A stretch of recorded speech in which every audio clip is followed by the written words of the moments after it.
Just be glad for all you have that's in today. Hey everyone, Connie here, and welcome to my blind reaction to My Little Pony Friendship is Magic, Season 9, Episode 3. So yeah, we're here with another episode this week. Last week was the premiere. And I'm interested to see where the season goes. We have a story-long season arc with our Legion of Doom introduced, led by Grogar. And I don't think we're going to get right back into that this episode. I think that's going to be spread throughout the season. Maybe both seeing like what the Legion of Doom is doing, as well as just seeing them actually try to enact their plans. Sombra lost, he's gone, so I still think the next one's either going to be Cozy Glow or Tyrek. I don't see Chrysalis being until later on. Especially with how popular and big she is in this series. And I mean, Tyrek is too. Tyrek is extremely popular and a big villain, but Chrysalis is like one of the most popular villains in the show, by far. So I definitely think they're going to try to save her. But I don't even know if it's going to be quite like that. I don't know if they're going to try to do it in a way like it's, oh, just one villain at a time, each of them gets defeated, and eventually it's Grogar. I don't know. It could be done in a lot of different ways. Plus, we did see that Grogar wants to like combine their efforts to form like basically to use friendship against the main six in a way. So I'm wondering exactly how that's going to go. Either way, I'm very excited to find out. So with today's episode, I know nothing. And the reason is actually because I was out a little earlier. We went to go look at a house and stuff. And when I got back, I basically got right into downloading this. I didn't take time to go on much of social media. I mean, I did go on social media, just not much of it, and I avoided anything that could possibly spoil me. So I know nothing. Like Jon Snow from Game of Thrones, I know nothing. Timely reference, by the way, because, you know, the final season of Game of Thrones is coming. Or did that already happen? Either way. That might have come out last week as well. I don't actually know. I don't fully pay attention. But yeah, so we got our new episode. I don't know the title. I don't know the writer. But we've got a lot to look forward to with this final season. I think that either way, they're going to try to make it the best they can.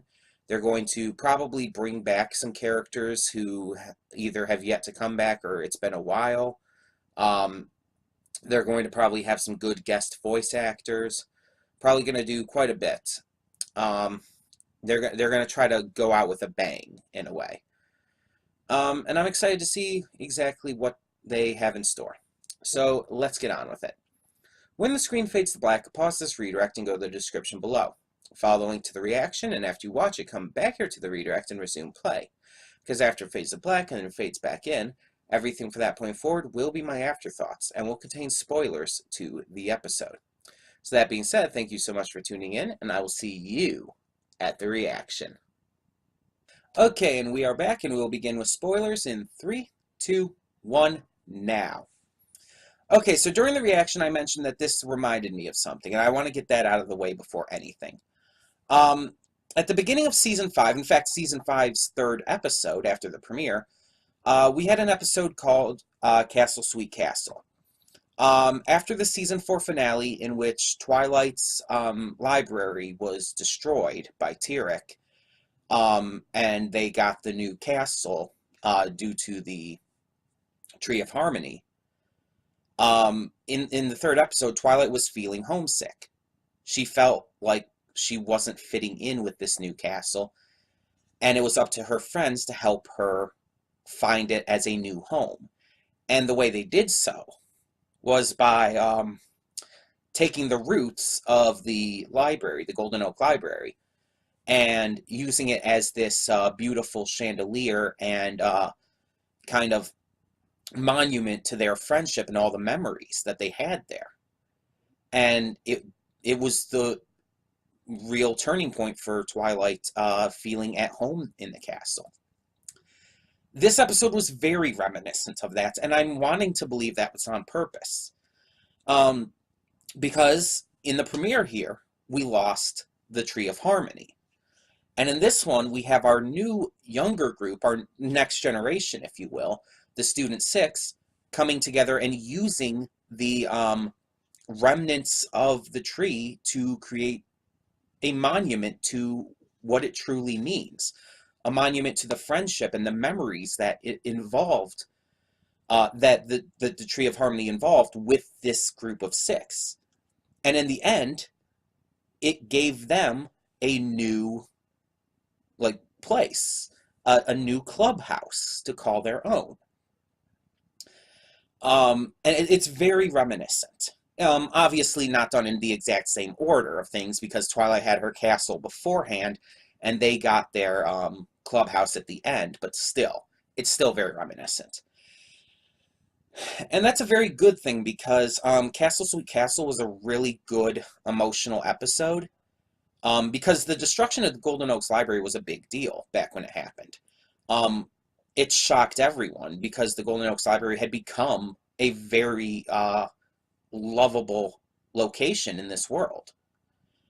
And people remember it fondly, and there were even petitions when it first happened to bring it back. That's how much people loved it. But people have gotten used to where it's gone to after. Some, or at least most people have. There are some who haven't. And either way, it's like, it's kind of like this bridging into a new era. And even though this is the final season, I think that they're still trying to do that deep down. I think that they're still trying to bridge into this new era. Like, they're telling us as fans, things are about to change. This is our final season. There is a Generation 5 coming, but things are going to be different. It's not going to be the same as it was. And it's going to take some getting used to. But as long as we stick together as friends, as a community, we can get through it and maybe learn to appreciate what we're going to be given in the future. And I think that's an important lesson to take from this. Because the fandom is worried. The fandom's concerned about the future of, well, the fandom itself. A lot of people have been worried that with Generation 4 ending, that we're kind of going to fall apart. And there's been a lot of us who are saying, of course, no, like Doctor Who, Star Trek, Star Wars, even when those fandoms had big breaks and stuff, like, they still survived, and they survived into the next generations. And future incarnations of their franchises. And it will continue to happen with us. We'll still survive, even if Generation 5 doesn't end up being as good. We're still gonna. It's not like Generation 4 is just stops existing. It still exists. It's still a great show. Has a great movie, great spin-off with the Equestria Girls series. We'll still always have that. And there will still be conventions. There will still be plenty of fan content. Maybe not as much, but there'll still be plenty of it. And in the end, we'll still be friends. We'll still be a community. And I think that's the most important thing. Yeah, some of us will go on to other shows and other projects and other things, and that's fine. But in the end, that doesn't mean that we're, like, going to just forget about all of these great years we've had. So yeah, it's like, I think that they kind of inserted that little message on purpose. I think that the showrunners want to remind us that it's not over necessarily, that we can still continue on. And I like that. But let's talk about the actual episode. So the Student Six are called to the Tree of Harmony by the tree. The tree, its spirit calls out to them in a dream, kind of shares their dreams, which is something we've seen can be done in this universe. Dreams can be, like, kind of combined together. So the tree calls out to all of them, and we see that they get there too late. I think that it was already after the events, though. I think it was already after the events, and the tree had already been destroyed by the point where they were contacted either way. And so their goal throughout this episode is basically to try and figure out a way to memorialize the tree, to figure out a way to, like, basically allow others to come and see how great it was. And none of them can agree on how to do it. They're all trying to do these different things. And the only one who's trying to keep them together is Yona. Everyone else is arguing and fighting, but Yona's like, no, no, no, let's listen to each other. Let's talk to each other. Let's come up with something as a group of friends. And nobody's even listening to her, though. So she's just trying to keep the peace at the time, but they're just running around doing their own things, and nothing's working.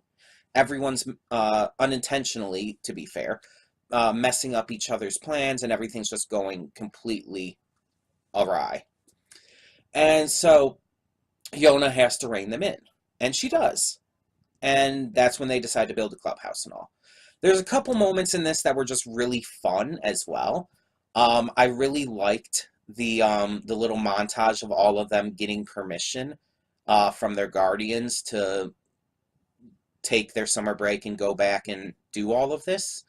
I like how each of them were convincing their guardians and stuff. Like, we had Smolder, because of how the dragon culture works, Ember just wanted her, I guess, to arm wrestle some other dragons, and she won, and Ember signed the permission slip.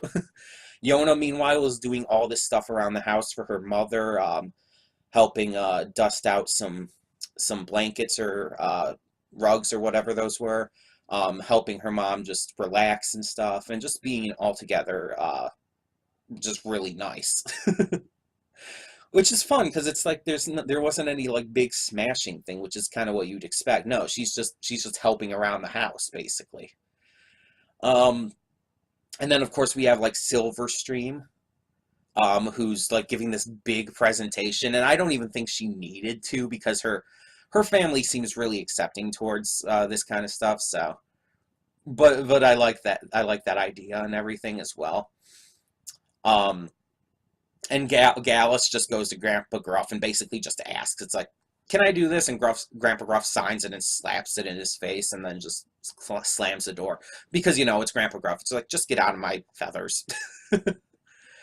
And Ocellus, she gets it pretty easily, too. But again, she kind of already got permission.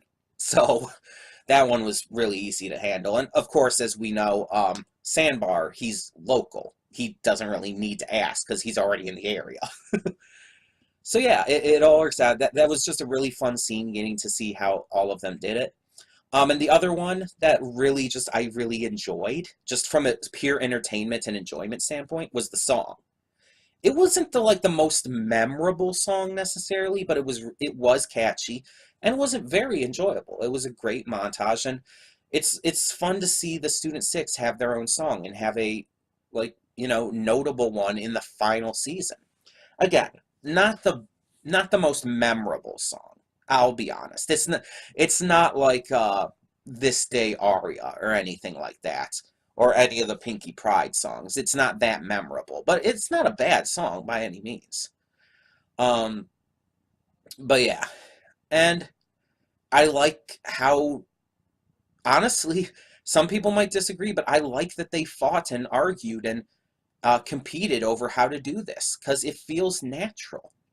They come from so many different walks of life, so many different cultures. They're going to have different viewpoints and opinions on how to do all of this. That's just how it works. And I like that they included that. Instead of just rather having them all agree or all come together and think of things as a group right away.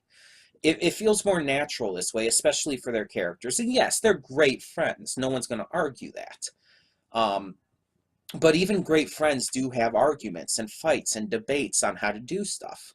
I've had plenty of those with my friends. All the time. So it's realistic and believable, and just it works even for this world, in which friendship is definitely a lot more well, just more of a thing in general, but also more like everyone's just more friendly in general, I guess you could say. But yeah, I did enjoy this episode. It wasn't as good as the premiere, I'd say, but I didn't really expect it to be. The third episode of the season is never usually the best.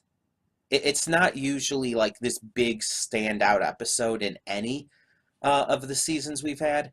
And it's never bad. Like, here, let's actually take a look. I actually still have the list up for all of the episodes. Let's actually take a look through all the seasons and see the third episode.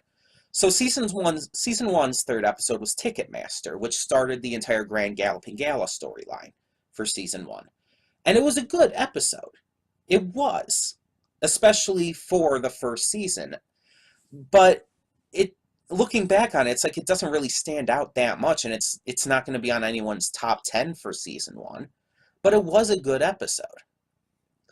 Season two's third episode is probably one of the only exceptions to the third episode not usually being the best, because season two's third episode was Lesson Zero, in which case was one of the best, if not the best episode of season two, with Twilight going completely insane and also having a massive, important change to the status quo by allowing all of the main six to write to Celestia. Season three's was Too Many Pinkie Pies, and while I personally loved Too Many Pinkie Pies, even I admit it's not necessarily the best episode or anything. It does have a couple little issues here and there, and it's not perfect by any means. Season four's was Castle Mania, in which was everyone kind of running around the Castle of the Two Sisters and being spoopy. And again, another one I did very much enjoy, but not necessarily the best episode, all things considered. Season 5, as I already mentioned, was Castle Sweet Castle. Very emotional, very sweet. But again, nothing altogether phenomenal. Season 6's was The Gift of the Maud Pie, another one that I really did enjoy. But again, it's not like it's going to be one of the best episodes or anything. And that's kind of how all of these are going. Season 7's was A Flurry of Emotions, which I actually did not really like that much. So to be fair, that one's lower for me. And last season, Season 8, had The Maud Couple, which I also had quite a few issues with. So it's like almost none of these, except for Season 2's, were really like amazing episodes or anything. And yes, this episode, by the way, I was right on the title and the writer. It was Uprooted, and it is by Nicole Dubach. So that's really interesting. That is really interesting. Now, one thing I will say is I do know one thing about next week's episode. I don't know the title, I don't know who wrote it or anything, but I do know that it is the 200th episode next week. The big 200th episode, and I already do know that they are doing something special with it. I don't know what. I have no clue what the story's about at all. I just know that they are doing something special with it in some way. I don't think it's going to be quite as fan servicey as episode 100. I just don't. I think that would be, it would feel too much of like the same, you know? I think they're going to want to do something different. But I'm still hoping to at least have maybe a couple background pony moments. Some notable stuff. And either way, I just really hope it's a good episode and a really just fantastic 200th episode special. And I'm going to be avoiding any kind of spoilers like that as like the plague, believe me. But yeah, as just wrapping up with this episode, though, I enjoyed it. Not the best episode. Probably won't be top 10 of the season, but I really did enjoy it. I really did, and I thought it was a good episode for the Student 6, and I definitely think that clubhouse, I'm just going to call it the Clubhouse of Harmony, I definitely think that's going to make a return during the season, of course, and it's probably going to have some kind of big role to play in the future. I don't know for what, but maybe it could have something to do with Cozy Glow. I mean, let's be honest. Cozy Glow is going to have something to do with in the future in terms of enemies. What if her specific episode or episodes or focus or whatnot has to do with the Student 6, of course, and it does involve this Clubhouse of Harmony in some way. I could completely see that happening. Either way, tell me in the comments below what you thought of this episode of My Little Pony Friendship is Magic Season 9. Tell me what you thought of the song, of the fun little montage, and do you see as much connection with this episode to the fandom and its current state of being as I did? Tell me your thoughts on all of that and more in the comments below, and thank you so much for tuning in. For now, I'm Connie, and I'm signing off. See y'all next time. And though you've come through many obstacles,